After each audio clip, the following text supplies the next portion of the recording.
Good morning, my fellow Malaysians.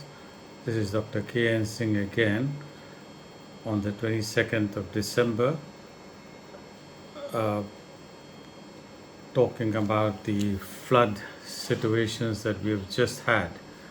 And believe it or not, this flood has been an eye opener, an absolute eye opener. And sometimes I think that the good Lord wants us to learn something, and we are not learning it fast enough. During this flood, they brought all the Malaysians together, irrespective of class, creed, religion, age. All of them came together to help each other, and it has all the Malaysians for once felt united in spite of all the effort the politicians have taken to separate the Malaysian population into races, classes. For once, we came together to help each other.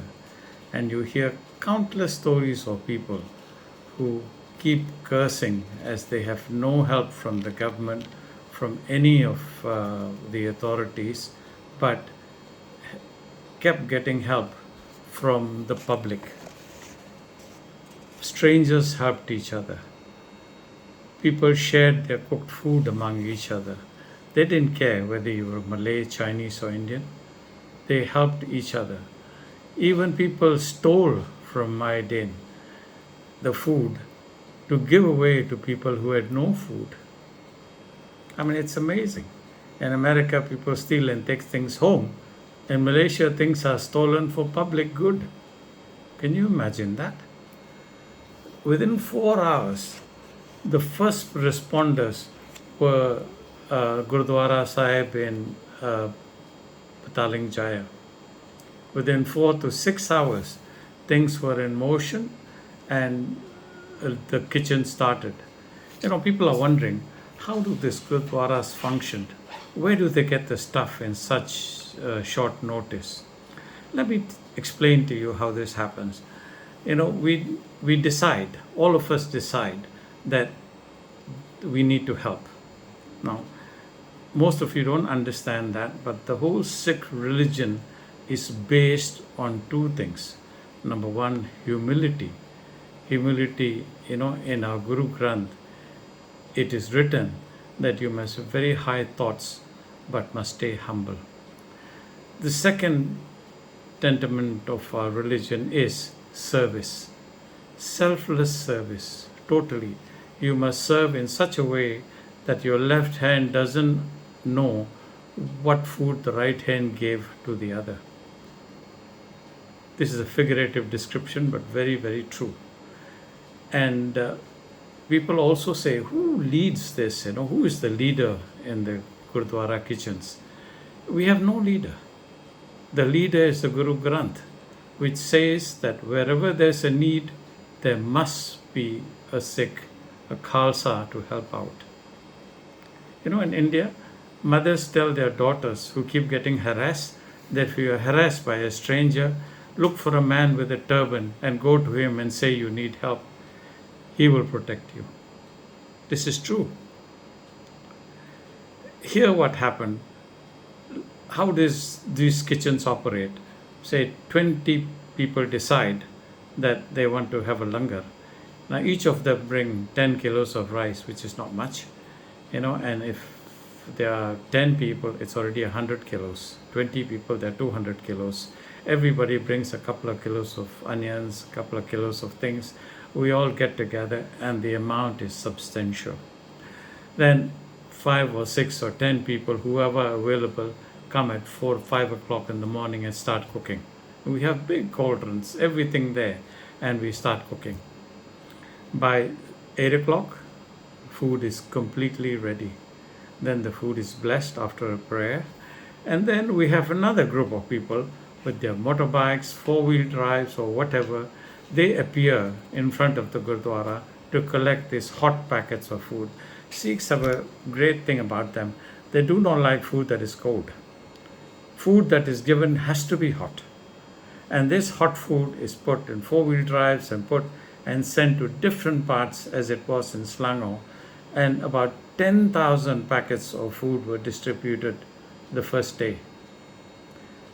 Then the Gurdwara Sahib opened his doors to accept people who were homeless to stay in the Gurdwara halls.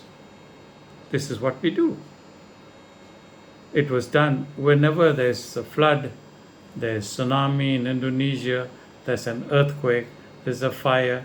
You will find the global Sikhs or some Sikh organization helping out, irrespective of race or religion. 10 years ago, there were floods in Kashmir, which is 90% Muslim.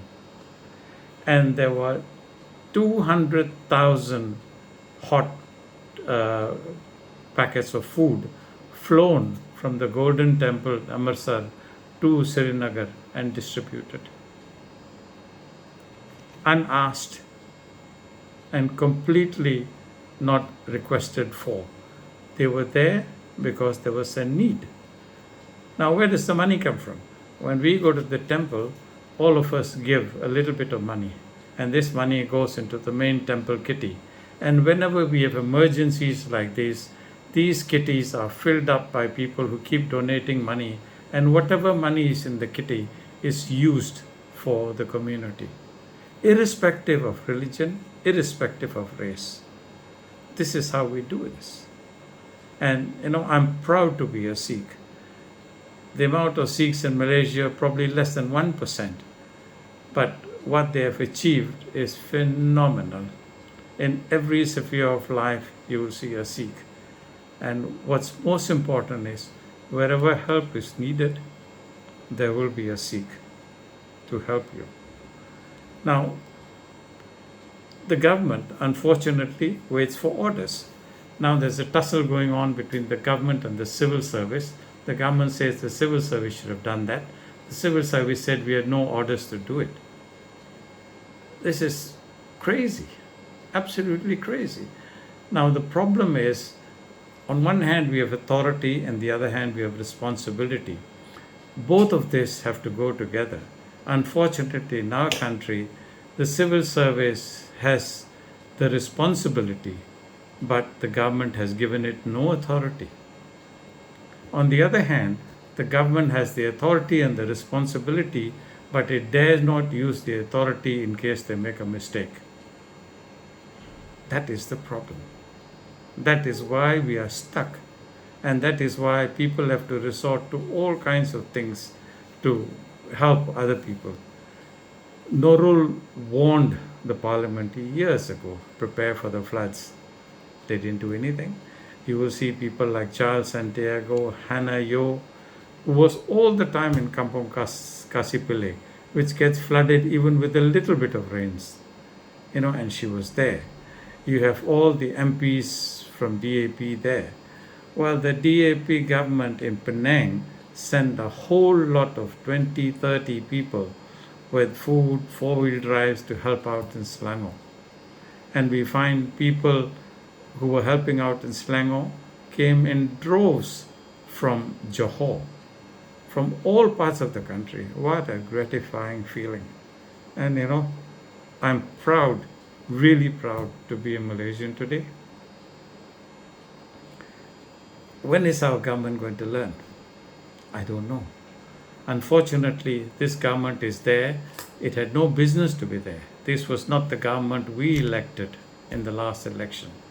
And sad to say, people always get what they deserve. Maybe we didn't deserve any better, but we can change that. The next election, maybe coming around in July next year, we all have to make a concerted effort again. And remember this: who helped us, who did not, who was responsible, who will look towards the whole of Malaysia, not just one race. Who will carry Malaysia forward as a whole? That's what we need to know. And those are the people we need to vote for. So be careful, my friends. The future is in your hands. You will decide who the government is. So in the next elections, do two things. Get everyone to come out to vote. And vote for the kind of government you really, really want. Thank you, my friends, and I'll see you again when the next crisis arises. Thank you.